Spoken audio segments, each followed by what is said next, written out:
अब्दुल सत्तार यांच्या प्रतिमेला शेण मारून निषेध। महाराष्ट्र राज्यातील अल्पसंख्याक मंत्री असलेले अब्दुल सत्तार यांनी काल त्यांच्या वाढदिवसाच्या कार्यक्रमात गौतमी पाटील यांचा कार्यक्रम सुरू होण्यापूर्वी बोलताना 50,000 लोकांना 1,000 पोलीस मारा, त्यांच्या हाडे तोडा, त्यांना सोडू नका, तसेच पोलिसांना चुकीच्या पद्धतीने आदेश देऊन सामान्य लोकांना मारण्याचे आदेश दिले। त्यामुळे पोलिसांनी लाठीचार्ज केला, त्यामुळे अनेक सामान्य लोक जखमी झाले।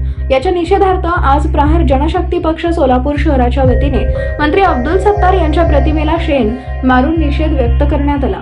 या प्रसंगी मंत्री अब्दुल सत्तार यांच्या विरोधात जबरदस्त घोषणाबाजी करण्यात आली आणि मुख्यमंत्री एकनाथ शिंदे यांनी तातडीने मंत्री अब्दुल सत्तार यांचा राजीनामा घेण्याची मागणी प्रहारकडून करण्यात आली आहे। या प्रसंगी बोलताना शहर प्रमुख अजित कुलकर्णी यांनी अत्यंत तीव्र शब्दात मंत्री अब्दुल सत्तार यांचा समाचार घेतला। मंत्री अब्दुल सत्तार यांनी एका बाईला बोलावून नाचवण्यापेक्षा त्याला साडी चोळी आहेर करून त्याला पाठवले असते तर ही चांगली बातमी झाली असती, पण मंत्री अब्दुल सत्तार यांनी तसं केलं नाही। तसेच यापूर्वी श्रीराम भक्त हनुमानाबद्दल सुद्धा अत्यंत खालच्या भाषेत त्यांनी वक्तव्य करून शिवीगाळ केली होती, त्याचाही या प्रसंगी निषेध व्यक्त करण्यात आला। अब्दुल सत्तार मुसलमान होण्याच्या लायकीचे नाहीयेत, जमीर शेख झाले आक्रमक। मंत्री अब्दुल सत्तार यांनी पोलिसांना सांगून सामान्य लोकांवर लाठीचार्ज करण्याचं काम केलं। मंत्रिपदाची शपथ घेताना द्वेष बुद्धीतून कुठलीही कारवाई करणार नाही अशी शपथ अब्दुल सत्तार विसरलेले। तसेच मंत्री अब्दुल सत्तार यांना मुस्लिम समाजाचे बोलण्याच्या लायकीचे नाहीत, नाही मंत्री म्हणून फिरण्याच्या लायकीचे, तरी महाराष्ट्र राज्याच्या मुख्यमंत्र्यांनी त्यांचा तातडीने राजीनामा द्यावा अशी या प्रसंगी मागणी केली आहे। या प्रसंगी प्रहार जनशक्ती पक्षाचे शहर प्रमुख अजित कुलकर्णी, सोलापूर जिल्हा संपर्क प्रमुख जमीर शेख, सोलापूर शहर कार्याध्यक्ष खालिद मणियार, शहर उपप्रमुख माजिद पटेल, मनोहर दोंतुल, आकिब नाईकवाडी, अमर अंबट, अशफाक मुल्ला, मुजाहिद हुंडेकरी आदी उपस्थित होते। मी अजित कुलकर्णी, प्रहार जनशक्ती पक्ष शहराध्यक्ष सोलापूर। अब्दुल सत्तार महाराष्ट्र राज्यात मंत्री असलेले, मागच्या वेळेस सुद्धा राम भक्त बजरंग बद्दल आपल्या हनुमानांबद्दल चुकीचं वक्तव्य केलं। त्याच्यानंतर काल त्यांच्या वाढदिवसानिमित्त त्यांनी पाटीलबाईंचा जो प्रोग्राम ठेवला होता डान्सचा, त्याच्यामध्ये पोलिसांना एकेरी भाषा केलेली।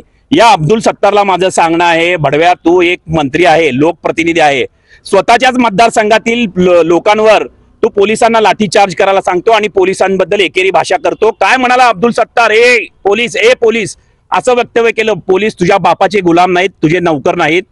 तू ज्यावेळेस ताफ्यात फिरतो, ज्यावेळेस पोलीस असतील त्याच वेळेस तू फिरू शकतो। जर तू यदा कदाचित भविष्यात सोलापूरला आलं, आज तुझ्या प्रतिमेला शेण फासलेलं आहे, शेण लावून आंदोलन केलेलं आहे प्रहार जनशक्ती पक्ष शेतकरी संघटनेच्या माध्यमातून।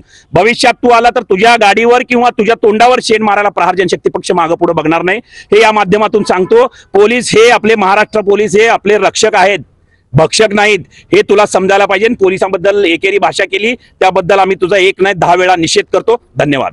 काही जखमी झालेत त्याच्यामध्ये, त्या पोलिसांच्या लाठीचार्ज मध्ये काही प्रेक्षक जखमी झाले, त्यांचं कसं? नाही, तुम्ही त्या क्लिप मध्ये बघा, अब्दुल सत्तार स्वतः सांगतात पोलिसांना, पोलीस स्वतः कुठल्याही पद्धतीची कारवाई किंवा लाठीचार्ज करत नाहीत। स्वतः त्यांनी सांगितलेलं आहे, त्यांना मारा, कोपऱ्यात घ्या, इकडे घ्या, त्यांना आतमध्ये टाका। जखमी झाले जबाबदारी कोणी आहे? जबाबदारी त्या अब्दुल सत्तारांची आहे। अब्दुल सत्तार मंत्री आहेत, लोकप्रतिनिधी आहेत सिल्लोड मतदारसंघाचे। एक तर तुम्ही मला सांगा, एक तर तुम्ही त्या डान्सचा प्रोग्राम ठेवता, मग डान्सचा प्रोग्राम ठेवणार एका महिलेला तुम्ही जेवढे डान्ससाठी पैसे देणार आहेत ते पैसे देऊन त्यांना तुम्ही साडी चोळी करून आहेर करून जर पाठवलं तर ही महाराष्ट्रात गाजणारी बातमी आहे। तुम्ही त्यांचा डान्स करतात, त्याच्यामुळे पब्लिक जमा होतात। पब्लिक जमा झाल्यानंतर तुम्ही पब्लिकला सांगतात पोलिसांच्या मार्फत मारा, 1,000 पोलीस आहेत, 50,000 पब्लिकला। तुझ्या बापाचं राज्य आहे का? पोलीस तुझ्या बापाचे कोण आहेत? तुझे नौकर आहेत का तुझ्या बापाचे? हे आम्हाला सांगायचं। पोलीस हे वर्दीत ज्या वेळेस असतात त्यावेळेस तू गर्दीत फिरू शकतो, नाही तर तू फिरू शकणार नाही, हे या माध्यमातून मी सांगू इच्छितो आपल्याला। विरोधी कोणी नाहीये, लक्षात ठेवा। हुल्लडबाजी करणारे लोक असतात तिथं, विरोधी कोणी नाही, हे ह्याचीच रणनीती आहे। आणि हा नालायक माणूस आहे, नेहमी गरळ ओकत असतो। मागच्या वेळेस हनुमानांबद्दल, राम भक्त हनुमानाबद्दल बोलला, तुला काय अधिकार आहे बोलायचा? उलट मुस्लिम धर्म यामध्ये बदनाम होतो। तू उलट लोकप्रतिनिधी असून जर हिंदू मुस्लिम ऐक्याचं दर्शन दाखवण्याच्या वेळेस तू हनुमानांना बोलला, तू नालायक माणूस आहे, तुला काय अधिकार आहे बोलायचा? हरामखोर आहेस तू, लक्षात ठेव। लोकप्रतिनिधी असून तू लोकांच्या बद्दल आणि पोलिसांबद्दल चुकीचं वक्तव्य केलं। आम्ही प्रहार जनशक्ती पक्ष शेतकरी संघटनेच्या माध्यमातून तुझा 10 वेळा निषेध करतो। काल एका कार्यक्रमात चितवणीखोर वक्तव्य करून पोलिसांना सामान्य लोकांना मारण्यासाठी त्या ठिकाणी प्रवृत्त केला। एकीकडे आपण बघता हा नालायक व्यक्ती ज्या 50,000 लोकांच्या मतावर निवडून आला त्याच लोकांना मारण्यासाठी ही भाषाहिनी करतो, त्याचा मी निषेध करतो। आणखी दुसरी गोष्ट सांगतो, यापूर्वीसुद्धा रामभक्त हनुमानाबद्दल अत्यंत खालच्या भाषेची शिवीगाळ करून त्यांनी मात्र जे ना अनेक हिंदूंचं मनसुद्धा दुखवलं।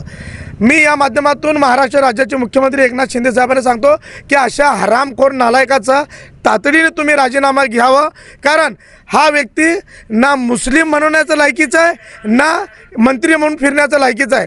आणि तिसरी एक गोष्ट सांगतो, ज्या पोलिसांच्या घराड्यात तू फिरतो त्या पोलिसांना तू सांगून जर सामान्य लोकांना मारण्याचा तू अशा प्रकारे प्रयत्न करत असेल तर तुझा निषेध करतो। तुझी शपथ कुठे गेली? तू ज्यावेळेस मंत्री म्हणून शपथ घेतो त्यावेळेस तू सांगतो की मी द्वेषबुद्धी ठेवून कारवाई करणार नाही किंवा असं कुठलं काम करणार नाही। अरे तू त्या शपथेला सुद्धा विसरला। तुझ्यासारखा नालायक माणूस जर सोलापूर जिल्ह्यात आला, आज तुझ्या प्रतिमेला आम्ही त्या ठिकाणी तुझ्या फोटोला गोबर चाललेला आहे, उद्या तू आला तर तुझ्या तोंडाला गोबर प्रहार मारल्याशिवाय राहणार नाही।